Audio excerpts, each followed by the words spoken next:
So in biblical Hebrew, often you have one root word that has opposite meanings. One example would be in this week's parsha, where the Torah says, Yosef hurad Mitzrayma. Joseph descended to Egypt, or Joseph was brought down to Egypt.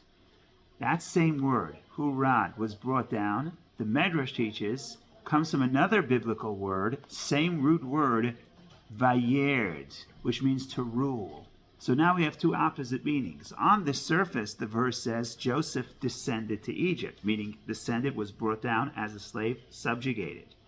That same word, if you look a little deeper, you see not Joseph was brought down to Egypt, but Joseph ruled over Egypt. That's the inner meaning. That's the inner interpretation. That's the meaning that you only will see later in the story, where Joseph becomes the viceroy of Egypt. Now, of course, the lesson to us is that many times we're in a situation where we feel challenged, we feel we're on a descent, we feel we're put in the pit. Joseph teaches us that the pit can actually be a springboard to influencing, to ruling, to not only not being trapped by our environments, but actually influencing and changing our environments.